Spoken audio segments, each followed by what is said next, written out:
The term of a president of Trinidad and Tobago is 5 years. The work of the president begins immediately upon taking the oath of office. From that moment, she is on duty 24/7. The president's roles and duties are many and varied. Her Excellency's regular duties include appointing, on the advice of the Prime Minister, ministers of government and administering their oaths of office, also known as the swearing-in. The President also swears in the Chief Secretary, Deputy Chief Secretary, and other secretaries of the Tobago House of Assembly. The President selects and appoints independent senators at her sole discretion. Her Excellency appoints the Auditor General and members of service and other commissions, such as the Elections and Boundaries Commission, the Public Service Commission, and the Integrity Commission, in consultation with the Prime Minister and Leader of the Opposition. In the case of puisne judges, Her Excellency appoints on the advice of the JLSC, the Judicial and Legal Service Commission, and in several others, such as the Telecommunications Authority of Trinidad and Tobago and the Governor and Deputy Governor of the Central Bank, Her Excellency appoints on the advice of Cabinet. One of Her Excellency's major responsibilities is the presentation of credentials. Before being recognized as official representatives of their countries in Trinidad and Tobago, resident and non-resident ambassadors and high commissioners must present their letters of credence signed by their head of state to our head of state. Since assuming office in March 2023, Her Excellency has conducted 17 credentials ceremonies.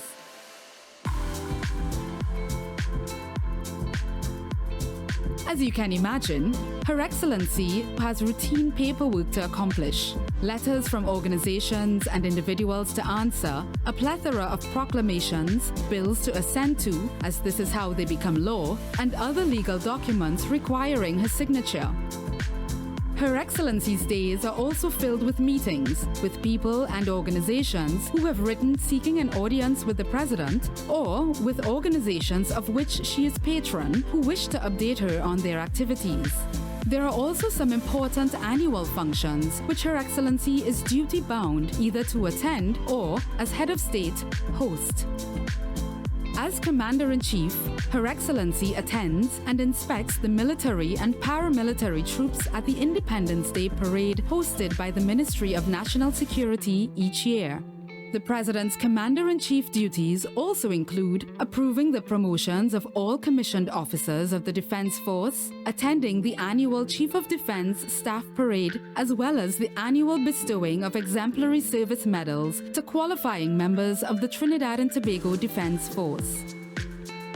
Her Excellency hosts the annual National Award Ceremony, previously held on Independence Day, but which now is held on Republic Day, conferring national honors on citizens and non-citizens nominated by the public and selected by the National Awards Committee, which is headed by the Chief Justice. In 2023, Her Excellency was pleased to be able to return this ceremony to the President's house, the historic home of the National Awards.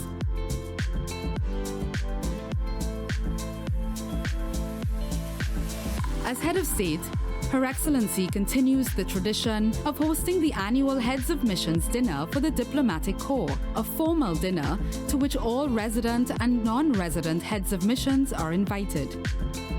Another regular, if infrequent, duty of the President is delivering an address at any ceremonial opening of Parliament. In 2023, Her Excellency addressed the Tobago House of Assembly on their invitation. Then, there are one-off events which occur from time to time, such as visits by foreign heads of state. In 2023, CARICOM celebrated its 50th anniversary and Her Excellency hosted a cocktail party for visiting dignitaries. January 2024 saw the President deliver a tribute at the state funeral of Mr. Basdeo Panday, former Prime Minister of the Republic of Trinidad and Tobago. I thank Basdeo Panday for being an example of a real human being, for being a complex man, often prudent, sometimes rash, but for never pretending to be what he was not. I thank him for having had the courage to be his authentic self. Every president is different. Each brings to the office her or his vision for the presidency during her or his tenure. Since assuming office in March 2023, the 7th President of the Republic has implemented several initiatives unique to her presidency.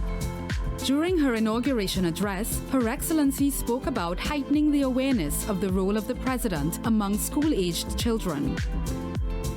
During my term, I would like to continue the work begun by my predecessors in trying to demystify the role.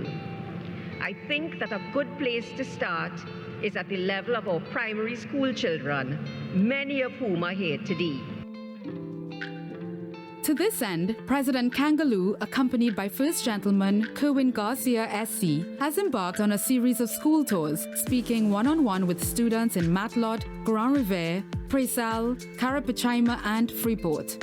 More of these tours are planned for the coming months and years of her presidency. Also during her inauguration address, Her Excellency spoke of opening up President's House and making the President more accessible. Thus, tours of President's House by schools and members of the public are now conducted every Tuesday and Thursday. Any school or other organization wishing to tour President's House only has to write to the office of the President and request a tour, and one will be scheduled. During her first year in office, the Office of the President has accommodated over 50 such tours.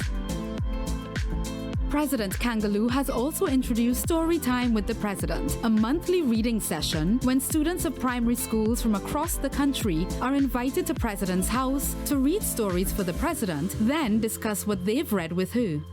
A recycling program has been introduced at the Office of the President. Water dispensers and recycling bins have been installed, and each employee issued a reusable water bottle. Use of single-serve plastic water bottles has been greatly reduced. President Kangaloo is an avid advocate for the steel pan. In her address at the ceremonial opening of Parliament last year, she called for the steel pan to be recognized officially as the national instrument of Trinidad and Tobago. I hope that it will be seen fit for there to be an urgent parliamentary intervention that results at long last in the steel pan being firmly and irrevocably declared our national instrument. Those in the industry will tell you that giving the steel pan formal and official national instrument status is critical to opening doors for the industry in international markets. The General Assembly of the United Nations has formally recognized the universal value and significance of the steel pan. I believe that it is high time that we formally do the same.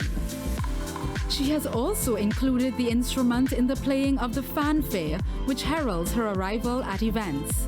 First implemented in commemoration of the inaugural United Nations World Pan Day on August 11, 2023, Her Excellency has decreed that at President's House, the fanfare must always include the national instrument.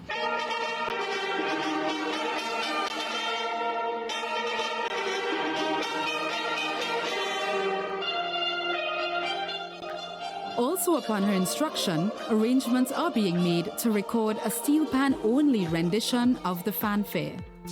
Her Excellency was also more than happy to host, in conjunction with BP Renegade Steel Orchestra, a Mother's Day concert at the Botanic Gardens Bandstand, an event which was so well received that more such concerts are in the pipeline.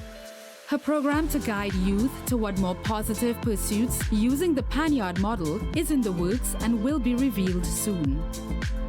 During her first year as president, Her Excellency ensured Diwali was observed at the President's House with the lighting of hundreds of diyas at dusk by Office of the President's staff.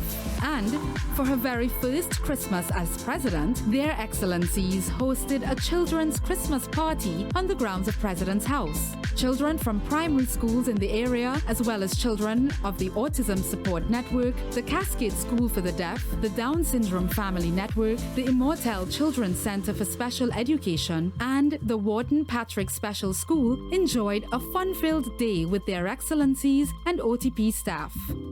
Her Excellency also began a toy drive among staff, the toys from which were distributed to children's homes at Christmas.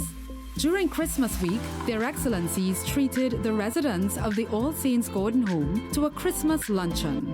First Gentleman Kerwin Garcia SC even serenaded the senior citizens with a rendition of Come Go by Baron and Scrunter's homemade wine.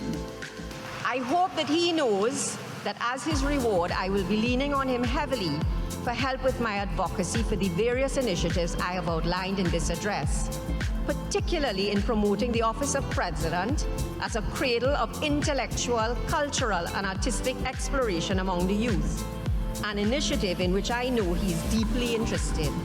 I thank him in advance for his assistance in this area. So it has been a year, and what a year it has been. It has been a year filled with rewards, filled with challenges, but an extremely eventful year. I want to say thank you to the people of Trinidad and Tobago for affording me the privilege of serving in this office. And I must say thanks as well to the members of staff at the Office of the President for engaging in all the activities that we have embarked upon and for the support that I have received. And I look forward to what lies ahead. I look forward with excitement, with anticipation, and always with gratitude for this level of service. While much has been accomplished during her first year in office, Her Excellency is looking forward to doing even more and making an even greater impact as the rest of her term unfolds.